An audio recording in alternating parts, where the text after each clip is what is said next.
Good afternoon, students. Today we are discussing about the activity number 11, which is now in same English medium available. So you have to refer that only this activity sheet, and you have to solve from let's practice session given in the activity sheet. This can be solved in your notebook, and that notebook keep with yourself. So we are discussing about the activity number 11. Very simple activity it is. What you have to understand, so first point, let's understand classification of living organisms and their characteristics. In that we are only discussing about the organisms that are microorganisms. So microorganisms are the very small organisms which cannot be seen with naked eyes, that should be studied with the help of the microscope. So that microorganisms are basically divided into two types, as we are discussing prokaryotics and eukaryotics. Prokaryotics means primitive cells, and eukaryotics means developed or the cells with distinct nucleus. In that prokaryotics are only concerned with bacteria, and eukaryotics are having three types: protist, fungi and algae. So let's start with the bacteria, which is a single content of the prokaryotics. They are unicellular microorganisms. All microorganisms are unicellular in nature. They are independent or parasitic origin.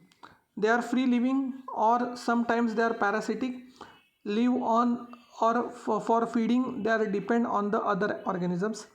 Bacterial cells are prokaryotic without nucleus, distinct nucleus, but they are having the cell wall. Cell organelles are also absent in the bacterial cells. They reproduce with simple binary fission. Reproduction त्यांचं simple binary fission फॉर्ममध्ये होतं. इथे त्याची example दिलेले आहेत: कोकाय, bacillus, विब्रो आणि स्पायरिलियम असे वेगवेगळे प्रकार त्याचे आहेत. शेपवरनं त्याची ती नावं दिलेली आहेत. त्यानंतर नेक्स्ट आहे यूकॅरियोटिक्समधला पहिला protozoa. Protozoa are said to be as a primitive animals. Protozoans are found in all habitat, in soil, fresh water and sea water. Some are found in other organisms and having pathogenic in nature. We are already discussing about the entamoeba, which causes the amoebic dysentery in rainy season especially. They are also unicellular and reproduce with the simple cell division method. Nextly, the fungi. Fungi are having parasitic in nature, or they are saprophytic in nature. They are living on the decaying organic matter, dead bodies of the plants and animals. मृत शरीर जी आहेत वनस्पतींची आणि प्राण्यांची, त्याच्यावरती यांचं आपले स्वतःची उपजीविका हे करतात. They reproduce sexually and asexually by cell division or by budding method.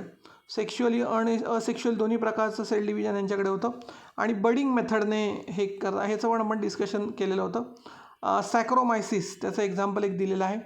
प्रोटोझोआमध्ये आपण पॅरामोशियम, अमिबा आणि प्लाझ्मोडियम ही एक्झाम्पल्स पाहिली. त्यानंतर लास्ट पॉईंट यातला आहे algae. Algae are mostly aquatic in nature. They are eukaryotic, so the distinct nucleus and all cell organelles are present in their body. Unicellular, आपण microorganism study करतोय, they are all unicellular. Most important point is autotrophic. They are green in color, shown in the picture chlorella, which is the smallest algae, and having the autotrophic nature. They are produce their own food with the help of the photosynthesis process. The chloroplast is present in his cell body. So this is all about the structuring and classification of microorganism, basically in two criteria. Last or next point is virus. Viruses cause many diseases to plants and animals. आत्ता आपण जो corona virus सगळ्या जगामध्ये ज्याने भरपूर त्याचं प्रमाण किंवा पसरण्याचं प्रमाण आहे, असा जो कोरोना व्हायरस आहे, that virus is carried out in that nature. Viruses are causing many diseases to plants and animals. तर त्या व्हायरसेसबद्दल तुम्हाला आत्ता काही एवढं डिटेलमध्ये दिलेलं नाही आहे. तर अशा पद्धतीने आपण मायक्रो ऑर्गॅनिझम्सचा स्टडी इथं ॲक्टिव्हिटी नंबर 11मध्ये गेला आहे. त्यानंतर लेट्स प्रॅक्टिसचा जो सगळा कंटेंट आहे तो तुम्ही तुमच्या नोटबुकमध्ये सॉल्व करायचा आहे. त्यानंतर नेक्स्ट आहे activity number 12. Activity number 12 is depending upon the ecosystem. So what is mean by the ecosystem? First we have to understand. Learning आउटकम्समध्ये बघा तुम्हाला स्ट्रक्चर ऑफ एन इकोसिस्टीम ही तुम्हाला त्याच्यामध्ये स्टडी करायची आहे. कशा पद्धतीने इकोसिस्टीमचं स्ट्रक्चरिंग आहे. वेल आयडेंटिफाय द व्हेरियस कॉम्पोनंट्स. इथे तुम्हाला एक इकोसिस्टीम दाखवलेले आहे आणि त्यातले वेगवेगळे कॉम्पोनंट्स आहेत ज्यांचा स्टडी आपल्याला याच्यामध्ये करायचा आहे. Living organisms and their habitat environment are co related with each other. सगळं जे एन्व्हायरमेंट आहे आणि एन्व्हायरमेंटमधले सगळे फॅक्टर आहेत याच्यामध्ये दोन महत्त्वाचे फॅक्टर आहेत. एक आहे बायोटिक फॅक्टर आणि सेकंड आहे अबायोटिक फॅक्टर. तर बायोटिक आणि अबायोटिक फॅक्टरमध्ये बायोटिक फॅक्टर म्हणजे जैविक जे सजीव आहेत, मग त्यामध्ये प्लॅन्ट्स, ॲनिमल्स आणि मायक्रोब्स. आणि अबायोटिकमध्ये सगळं इतर जे आहे पाणी, हवा, जमीन, सूर्यप्रकाश, तापमान, हे सगळे अबायोटिक फॅक्टर आहे. And they are interaction with each other. So the interaction is carried out in that biotic and abiotic factors and they are combinedly called as a ecosystem. तर इथे तुम्हाला दाखवलेलं आहे बघा, अबायोटिक फॅक्टर्स आहेत जे especially सॉईलमध्ये असतात. मग त्यामध्ये न्यूट्रिएंट्स आहे, सोलार एनर्जी आहे, कार्बन डायऑक्साईड आहे, nitrogen, water and minerals that can used by the plants with the help of the photosynthesis process. And the biotic factors that are called producers. Only plants are having ability to produce their own food, therefore they are called producers. त्यांना उत्पादक असं म्हटलं जातं कारण वनस्पती स्वतःचं अन्न स्वतः बनवू शकतात, इतर कोणीही स्वतःचं अन्न बनवू शकत नाही. So that abiotic factors are used and biotic factor that is a plant is grow. या अबायोटिक फॅक्टरवरती हे बायोटिक फॅक्टर इंटरॅक्शन करतात. त्यानंतर या बायोटिक फॅक्टरवरती पुढचे बायोटिक फॅक्टर आहेत ज्याला आपण प्रायमरी कन्झ्युमर असं म्हणतो, ज्याच्यामध्ये शाकाहारी प्राणी येतात. त्या शाकाहारी प्राण्यांना खाणारे सेकंडरी कन्झ्युमर आहेत आणि सेकंडरी कन्झ्युमरना खाणारे टर्शरी कन्झ्युमर आहेत. तर अशा पद्धतीने हे सगळे बायोटिक फॅक्टर त्यावर डिपेंड आहेत. त्यानंतर याच बायोटिक फॅक्टरच्या डेथनंतर त्यांचं डिकॉम्पोजिशन होतं. Dead bodies of the animals are decompose with the help of the microbes which are called decomposers. मग त्यामध्ये बॅक्टेरिया आहेत, फंगाय आहेत. तर हे सगळे जे आहेत ते त्याचं डिकम्पोजिशन करतात and heat is released and that should be decomposing the all content of the plants and animal body, and that from abiotic factors that biotic factors are converted again into abiotic factors. हे सगळे जे abiotic factors आहेत मग त्यामध्ये nutrients आहे, solar energy आहे, CO2 आहे, हे सगळे परत काय होतात, फ्री मिनरल्स जे आहेत ते रिसायकल्ड होतात, परत एकदा जमिनीमध्ये येतात. कारण ह्या डेड बॉडीज ज्या आहेत त्या सगळ्या जमिनीवरतीच पडतात आणि त्यांचं तिथे डिकेइंग झाल्यानंतर ह्या सगळ्या ज्या न्यूट्रिएंट्सच्या गोष्टी आहेत त्या परत जमिनीकडे येतात आणि परत जमिनीकडनं परत प्लांट्स ग्रो होतात आणि अशा पद्धतीने ही इकोसिस्टीम जी आहे ती कॅरिड आउट होते. त्या इकोसिस्टीमचा स्टडी तुम्हाला इथे केलेला आहे. त्यानंतर इथून ग्रासलँड इकोसिस्टीम जी दिलेली आहे तुम्हाला इथे, तिथून जे पुढचे कॅरेक्टरिस्टिक्स आहेत ते तुम्हाला कंप्लीट करायचे आहेत तुमच्या नोटबुकमध्ये. हे जे मग ग्रासलँड इकोसिस्टीम असेल, त्यानंतर फॉरेस्ट इकोसिस्टीम असेल. आता त्यांनी काय करायचं आहे सांगतो तुम्हाला, कशा पद्धतीने स्टडी करायचं आहे. प्रोड्युसर ग्रास आहे. आता ग्रासलँड इकोसिस्टीममध्ये ग्रासच असणार आहे का, इतरही काही घटक असणार आहेत. त्याचं ग्रास कन्झ्युम करणारं कोण आहे तर काऊ आहे. त्यानंतर त्या प्रायमरी कन्झ्युमरला कन्झ्युम करणारं कोण आहे, त्याला खाणारं कोण आहे, सेकंडरी कन्झ्युमर मग वोल्फ आहे. आणि टर्शरी कन्झ्युमर आहे लायन. लास्ट डिकम्पोजर आहे ॲस्परजिलस, ही फंगाय आहे. आता तुम्हाला काय करायचं, ग्रासच्या ऐवजी इथे दुसरं कुठलं तरी ट्री लिहायचं आहे. काऊच्या ऐवजी तुम्ही डिअर लिहू शकता.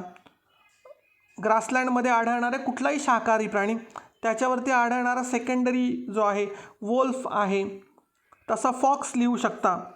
तर असा प्राणी तुम्हाला लिहायचा आहे. लायन आहे, त्याच्याऐवजी तुम्ही टायगर लिहू शकता. अशा पद्धतीने तुम्हाला हा चार्ट कंप्लीट करायचा आहे. तसाच फॉरेस्ट इकोसिस्टीमचा आणि त्याच पद्धतीने ॲक्वॅटिक इकोसिस्टीमचा तुम्हाला चार्ट जो आहे तो कंप्लीट करायचा आहे. त्यानंतर determinant of ecosystem. Ecosystem that were is good condition if a few years ago are diminished due to many human activities and interference in nature. जर इकोसिस्टीम ही चांगली राहावी असेल किंवा प्रॉपर गुड कंडिशनमध्ये जर राहायची असेल तर त्यासाठी तुम्हाला प्रयत्न करणं आवश्यक आहे. कारण बऱ्याच ह्युमन ॲक्टिव्हिटीच्या सहाय्याने ह्या ज्या इकोसिस्टीम ज्या आहेत त्या डिमिनिश व्हायला लागल्या आहेत, त्यांचं अस्तित्व आता संपुष्टात यायला लागलेलं आहे. तर त्यासाठी तुम्ही प्रयत्न करणं फार आवश्यक आहे. एक्झाम्पल त्यांनी दिलं आहे. काय कारणं आहेत या diminishing of the ecosystem. Increased population. आपण बऱ्याचशा ठिकाणी बघतो की जंगलतोड केली जाते आणि तिथे प्लॉटिंग केलं जातं, घरं बांधली जातात. त्याचबरोबर increased in urbanisation, especially industry उभारण्यासाठी, रस्ते बनवण्यासाठी, धरणं बांधण्यासाठी, वेगवेगळ्या कारणासाठी, अर्बनायझेशनसाठी, सिटी डेव्हलप करण्यासाठी जी जंगल आहे किंवा जे ग्रासलँड आहे ते काय केलं जातं तर पूर्णपणे नष्ट केलं जातं. इंडस्ट्रियलायझेशनमध्ये MIDC इंडस्ट्री डेव्हलप केल्या जातात. इन्क्रीज ट्रॅफिक, या सगळ्याचा त्रास इकोसिस्टीमचा कोणाला होतो तर या प्राण्यांना होतो. ट्रॅफिकचे हॉर्न्स आहेत किंवा कंटिन्यू असणाऱ्या गाड्या, त्यातून निघणारा धूर, ह्या सगळ्या गोष्टींचा परिणाम जो आहे तो या इकोसिस्टीमवर होतो. आणि सगळ्यात शेवटचा पॉईंट देण्यात येणे टुरिझम. आपण जेव्हा टुरिस्ट म्हणून एखाद्या इकोसिस्टीमला भेट द्यायला जातो, मग एखाद्या अभयारण्यात जात असू किंवा एखाद्या नॅचरल रिसोर्सेसला जात असू, एखाद्या धबधब्यावर जात असू, तर तिथली इकोसिस्टीम जी आहे ती आपल्याकडनं खराब केली जाते किंवा तिथे पोल्युशन केलं जातं, प्लास्टिकचा कचरा भरपूर टाकला जातो आणि त्यामुळे ह्या सगळ्या इकोसिस्टीमवर त्याचा परिणाम होतो. So these are the human activities responsible for the diminishment of the ecosystem. तर ही इकोसिस्टीम डिमिनिश्ड होण्यासाठी ही ह्युमन ॲक्टिव्हिटी हे फार महत्त्वाचं कारण ठरलेलं आहे. तर अशा पद्धतीने आपल्याला ही इथे ॲक्टिव्हिटी नंबर 11 जी आहे तीसुद्धा आपण इथे बघितलेली आहे. 11 आणि 12 अशा 2 ॲक्टिव्हिटी आपण इथे स्टडी केलेल्या आहेत. त्याचा जो सगळा लेट्स प्रॅक्टिसपासूनचा जो भाग आहे तो तुम्ही तुमच्या नोटबुकमध्ये सोडवायचा आहे. थँक्यू.